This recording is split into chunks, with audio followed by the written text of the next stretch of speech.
Hey guys, this is Eliza and welcome back to a new video. So today we are doing my best books of 2019 video. Firstly, I want to apologize if the lighting is weird or it changes throughout the video. I've just gotten a new light, so I'm still like working with it. So we'll see what happens, but yeah, there might be a couple changes in light if I'm not liking it to a certain point. I might change things. So we actually have 19 books, which is appropriate because best 19 books of 2019. So these will be in no particular order. I'm basically just picking them up off the stack that I have sitting here in front of me. However, I have split the graphic novels into a separate section. So yeah, basically let's just jump straight into it. So the first book I want to talk about is On the Come Up by Angie Thomas. This is Angie Thomas's second book, obviously the first book being The Hate You Give. I really enjoyed The Hate You Give. It was amazing and I loved this one just as much, maybe slightly less. Like The Hate You Give had a little bit more of an impact, but I still love this one really much. That was a great sentence. Well done. I do want to reread this one, and I have heard the audiobook is really good because it's been a while since I read this, and I read it at like the start of 2019, so I'm a bit rusty on the details, but I remember really enjoying the main character and how headstrong she was. I loved the raps, and in the audiobook I've heard that they're actually rapped, which I'm keen to hear. So it's another reason why I wanted to reread via the audiobook, because it sounds awesome. But of course, just like with The Hate You Give, Angie Thomas's books are impactful, they have meaning, they touch on subjects that aren't really talked about too much. Emmy, are you gonna be annoying this whole video?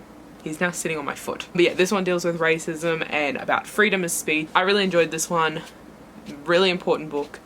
And I love it. Also highly recommend The Hate You Give, obviously, but I read that last year, so it will not be in this list. Next, we have a book which is the last book in my second all-time favorite series, and that is Vidisha by Lynette Noni. This is, as I said, the last book in the Madoran Chronicles series, which is my second favorite series, only second to Harry Potter. I've actually read this twice this year. I read the book physically after it came out, and then I reread the entire series via audiobook, and the audiobook's actually really good as well. Highly recommend. Same with the audiobooks for Whisper and Weapon, which is Lynette Noni's second series, which is more of a sci-fi dystopian type feel, whereas this is definitely fantasy, portal fantasy to be specific. But I absolutely adore this world. I love the characters. You guys probably heard me talk about this one so much already on this channel, and also I have a store that sells the Madoran Chronicle related items. That is how much I love this series.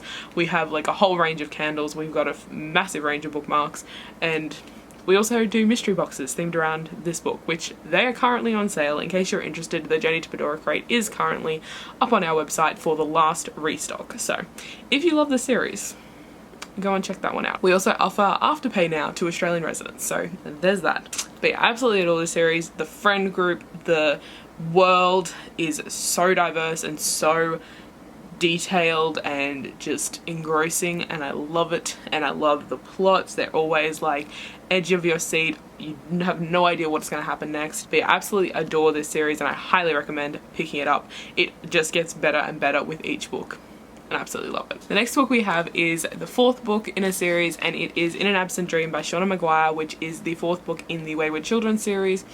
I don't want to, well, I suppose I can talk about this one a little bit, but these books are so short, like you're better off going into them not knowing about them. And these can be read as standalones, but they are part of a series. So obviously the Wayward Children series started with Every Heart a Doorway, and that one is about the children after they come back from these magical worlds. Think like Narnia, Akane by Lynette Noni, where you go through a portal and then you come back and you have to deal with normal life after you've been in this fantasy world. That's what Every Heart a Doorway is about, and it's also got a mystery element, which I loved. The second book I didn't love as much. It's about one of these worlds, about one of the kids that go to these worlds, as is the next two books after that. Beneath the Sugar Sky I think is still my favorite out of them, but this one is fairly well up there. I definitely enjoyed it more than I did Down Among the Sticks and Bones, but not quite as much as Beneath the Sugar Sky. But it's so interesting learning about these little worlds and the portal fantasies and how these worlds work and their magic systems and everything. But these are, like I said, a really short book, so I don't really say too much, but this one involves a goblin market, and this is set in a world that's very much logic and reason based, and there's like deals and stuff, and yeah, it's set in a goblin market. It's really interesting and I really enjoyed it, but yeah, I don't want to say too much because it is so short. Like, you just need to read it. The next book is a book I read very, very recently, and that is Seven Deaths of Evelyn Hardcastle by Stuart Turton. This isn't my normal genre. This is very much an adult thriller, mystery, horror type situation. Not really horror, but like thriller, mystery type situation. And I really enjoyed it. Like, I was gripped from the very beginning. I wanted to know what was going to happen, and it's such an interesting premise, and like, you really need to go into this book not knowing much. All you need to know is this person is stuck in like a time loop kind of thing where they're repeating the same day over and over again to try and solve this mystery, but each day they are in a different person's body. That's all you need to know. Super interesting. Really enjoyed it, highly recommend it. It is on the bit of a larger scale and it is adult, so it's a little bit more dense than the general YA that I usually read, but I loved it. It was just so freaking good and I really need to buy myself a copy of it. So the next book is The Bone Charmer by Brianna Shields. This one is one that I haven't heard many people talk about. I had this on an e-arc and I loved it, so I had to get a finished copy. Also, this cover is stunning, and also under the dust jacket, this maroon with rose gold writing. Love it. Anyways, but this book has a super interesting premise. The world follows like blood magic, and you have this meeting thing with the local seer to determine what apprenticeship you are going to take on, and basically something happens during that meeting and it creates two like parallel worlds, well, not parallel worlds, but parallel futures for the main character, and two of them are being lived out and they intertwine, and it's just, it is amazing. It is really well written. I never got confused. Like, I kind of thought when I was going into this that, you know, having the two parallel and you're reading both at once, like you swap chapter to chapter, it might get confusing and you're like, what the fuck is going on? But it was actually really well done and I really enjoyed this. I have reviewed this one as it was an e-arc, so I'll definitely leave that link down below. I highly recommend this one if you're a YA fantasy fan. It is super interesting, super detailed, very atmospheric, and it's just really, really freaking good. So highly recommend that, and I'm super keen to see what this author does next. Next we have another one that I read as an e-arc, and that is Blood Heir by Amelia Wenzeo. This one I read back during the first release. Brief overview of the controversy in case you aren't aware or you've heard about the controversy but you're like iffy about starting this book, because I highly fucking recommend reading this book. But basically this was set to release earlier in the year, I can't exactly remember when, and e-arcs and everything went out with that. Apparently some people on Twitter came for the author because I thought it was racist to African Americans. However, this is 100% based on Asian culture, no African Americans involved. But yeah, so the racist claims were very uncalled for. I do not see how this book was racist whatsoever.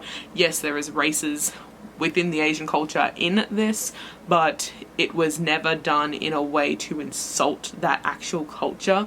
Like, shitty things happen to these people, as did shitty things happen to the cultures they are based off of, but she never did it in a way that was negative or like bad. It was just like, this is how it was happening. Basically, that's what happened, and she ended up recalling the release and saying to the author that, like, I don't want to release it now, and then she decided to do some edits which were apparently just to enforce the fact that she was not meaning to be racist in this. There wasn't any major edits or anything like that, and then she re-released like last month, I think it was. So this is the final copy after all that. But I absolutely loved this series. This world is so interesting. The story was extremely gripping. The main character, the main character was amazing. I loved her personality, and I just really, really enjoyed myself reading this. Like, I devoured this book. It was just so freaking good, and I have reviewed this, so I will leave a link for that one down below. But I highly recommend picking this up, and this cover is stunning. Like, I'm not the hugest fan of the cover with the person on the front, just because I don't like covers with people on them mainly, but this cover is gorgeous, and it's like half shiny and then it turns to matte at the top, as you can see. Let me see if I can get it to hit the light there. You can see where the shiny bit stops. It's just gorgeous. Next we have King of Fools by Amanda Foody. This is the second book to Ace of Shades, which is her newer series. Well, her series. Her first book was a standalone, so this is just her series. But this series is absolutely amazing. I loved Ace of Shades. I read it, I think I reread it this year, and I will definitely be rereading again when the next book comes out, which I can't remember the name of, but I will put it on the screen if I remember. But I absolutely loved this book. I loved the first book. I loved her standalone novel, the first book she came out with, Daughter of the Burning City. It was amazing. I just love Amanda Foodie's writing. She brings these worlds to life, these characters you get so attached to, and the stories and the world and everything is just so interesting. This one's about gambling your life and these games, and it's high risk, high stakes all the time, and I just love it. It is so well written. You're on the edge of your seat.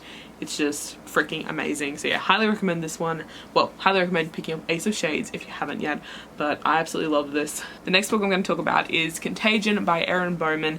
This is another one that's a little bit outside of my comfort zone because I don't usually read horror, and this is like a sci-fi horror type situation, but I loved this. I devoured this book in like under 24 hours. I read it in like 2 sittings. I took a break to eat food.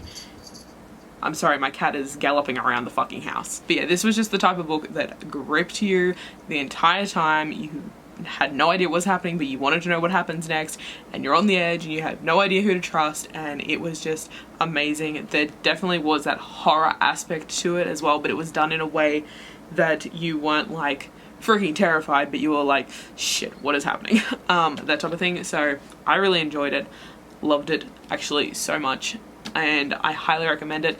I don't recommend Immunity as much. Immunity is just there, and yes, it's upside down. I noticed that when I was getting this book out. I need to fix that. But I don't recommend Immunity.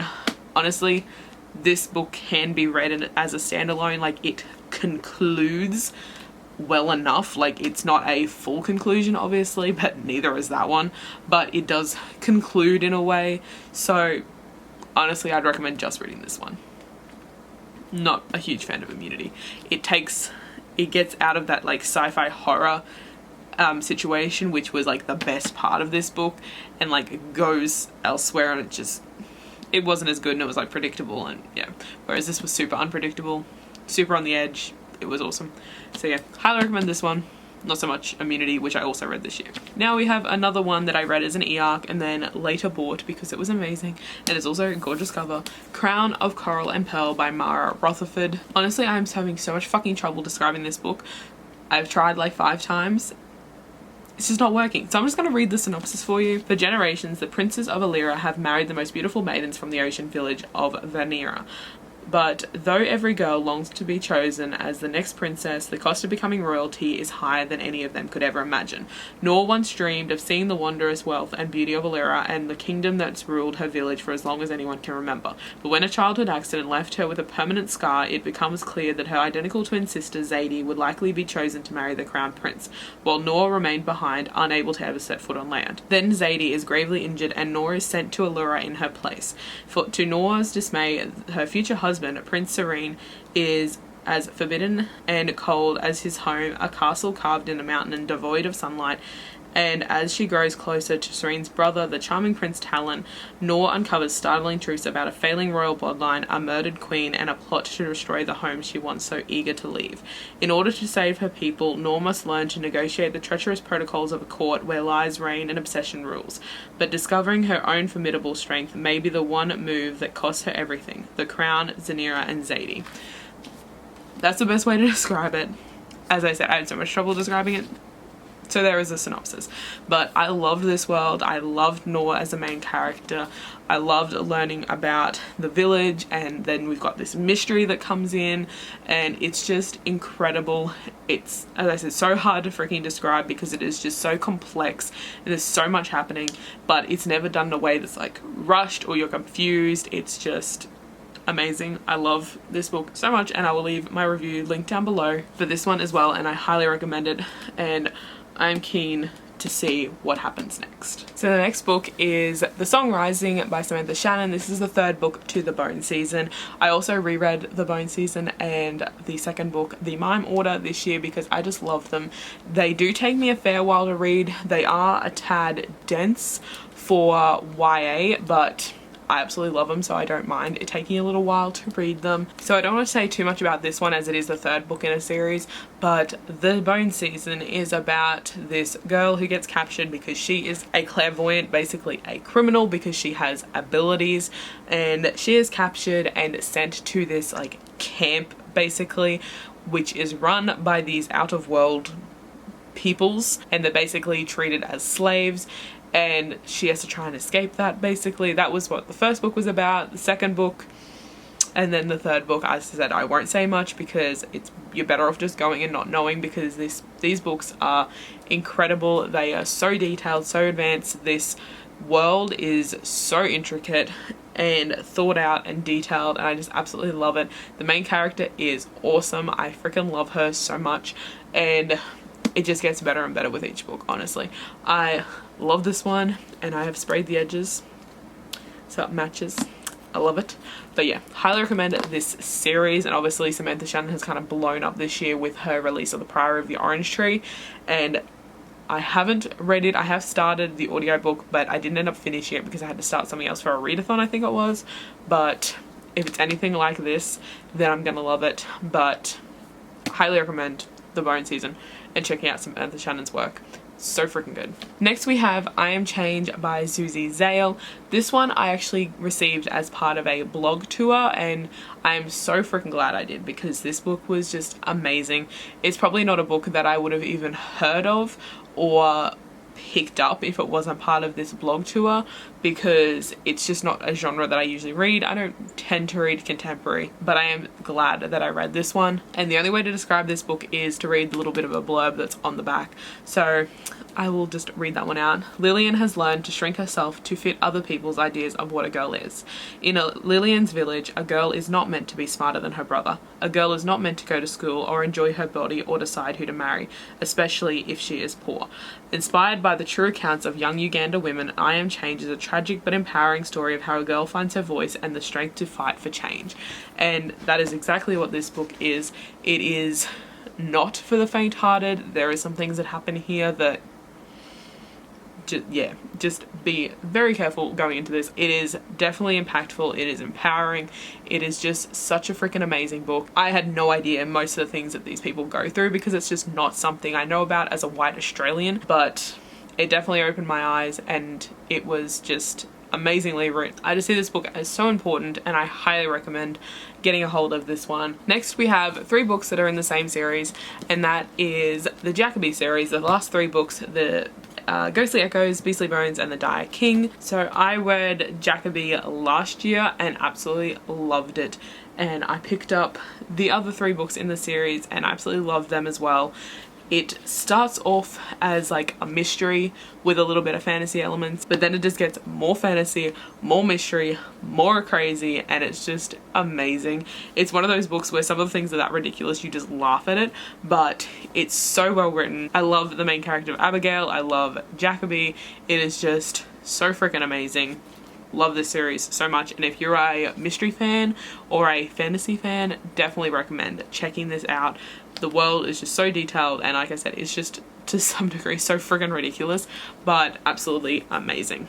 Highly recommend checking this series out, and they're super short books, so they're really easy to get through as well. And the last actual book on this list, the rest of them are all graphic novels. So we have The Vanishing Star by Maureen Johnson. This is the second book to Truly Devious, which is a YA mystery, and the next book is coming out very soon, and I'm so freaking keen to continue this series. This book is just so well written, but I feel like it's one of those books where you either love it or you hate it. I know a couple of the book groups that I slightly follow read this book, and there was a lot of people that did not like it, but I absolutely love this series. Basically, there was a kidnapping at this school years ago, and now there has been a disappearance at the same school years later. The previous mystery was never solved, and now there is clues leading to it. There is clues for this. There is murders happening. There is missing people. It is just so interesting, so unpredictable. Absolutely loved reading about it, and this just obviously continues that on, and I loved it so freaking much. I'm actually probably going to reread these via audiobook very soon in anticipation for the 3rd book. But yeah, I'm super keen for that next book, and I absolutely love these books so freaking much. and I highly recommend them. But as I said, it's either one of those books that you love or you hate, so take that as you will. Now onto the graphic novels. First we'll start off with the two that are from the same series, and that is Heartstopper Volume 1 and 2 by Alice Oseman. This is not something I would probably pick up like normally. If I just heard the synopsis for this graphic novel, I would have been like, yeah, cool, righto, it's a romance, bye, see ya. But there is something about Alice Oseman's books, and I've spoken about this before on my channel, I'm pretty sure, but like they're all YA contemporary books, which is not my genre, and they're all romances, which is not my thing, but I just love them. I don't know why. It's just one of those authors who, no matter what she writes, I seem to like it. So, well, I wasn't the hugest fan of one of hers. Solitaire, I wasn't the hugest fan of that, but Radio Silence and I Was Born for This, freaking love them, and I really enjoy the series. It is a romance, it's like a cutesy, you know, but it does deal with things that are also important. It's not just a romance, which I enjoy, and I love the simplistic artwork. I love how quick it is to read, as there is like, you know, only a few, let me be careful of what I show, I don't want to spoil anyone, but yeah, there is only like a few words per page, so it's really easy to read, and it's just something light and easy that you can read in between other books. If you're getting too like heavy into the fantasy or into the mystery or whatever, you can just jump onto these, and they're really cute and awesome. So highly recommend them, and also the Radio Silence and I Was Born for This. Next we have Misfit City Volume 1. I really need to get hold of Volume 2 because it is out and I have not picked it up, and I really need to. But yeah, I absolutely loved this. I like the characters. It is just like a fun adventure mystery type where is the treasure type book, and again it's just something really easy that you can read in between other books, and like I said, I really want to pick up number 2. And I also really like the artwork of this one as well. It's really nice. I can't really say much about it obviously because it's a graphic novel, it's not that long, and I'll probably reread this before picking up the second one because it has been a little while, but there's also not that much of this book, so it's pretty easy to, you know, just reread before the next one. Highly recommend this one, and it's one of those ones that aren't really talked about that much, and I don't know if there's going to be a volume 3. Obviously I haven't read volume 2, so I don't know if that's like the wrap up, but there is nothing on Goodreads about a volume 3. But I wish this would continue, but hopefully it rounds off good in volume 2, I'm guessing. Fingers crossed. And the last book on this list is Mooncakes by Wendy Zhu and Suzanne Walker. This one, obviously everyone has been talking about this. It is a YA fantasy graphic novel, and it is super cute. The illustrations are awesome. It has a ton of diversity. There is characters on the LGBT spectrum. This character here refers to themselves as them, they, that type of situation. The other character wears a hearing aid. It's got like a ton of diversity, and it is awesome. And also this character's grandparents, like her grandmothers are grandmothers. Like there's two, they're lesbian or bisexual, not 100% sure, I don't think it's ever actually mentioned, but she has 2 grandmothers, which is awesome as well. So yeah, tons of diversity, really interesting plot. Absolutely love this book. Super easy, quick read, and everyone has been talking about it, so surely you've probably heard of it before now. And I've actually read it twice within like the last 6 months, because I read the e-arc, which was mostly in black and white except for like a couple pages at the start. So when I got the physical copy that is all colour, I decided to do a reread, which was only like at the start of December. So highly recommend. I wish there was a number 2, but it's just this one. I don't think there is a sequel, not that I know of anyway, but it would be awesome if there was, because I'd like to see more of this world and these characters. I feel like I'm missing something. Oh, I am, because I don't own it physically, it wasn't on the pile. So actually the last book, because I was missing one, is Dare You to Lie by Amber Lynn. I'm not sure how to pronounce her last name, but this is an adult thriller, and I actually read this one on audiobook, which I highly recommend. The audiobook was really well done, the narrator was really good, it was really creepy and gripping, and absolutely loved it.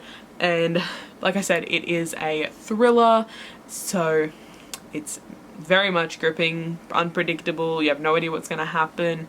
There's like this mystery and you're on edge, and it's just really freaking well done. And like I said, highly recommend the audiobook because it was really well done and you'll be like on the edge of your seat the entire time. I'm pretty sure I listened to this one in one day because I started listening to it with the intention to listen to a little bit and then go read something else, and then I'm just like, nope, I need to finish this freaking book. So that is what I did, and it was awesome. So that is all the books that was on my best books of 2019 list.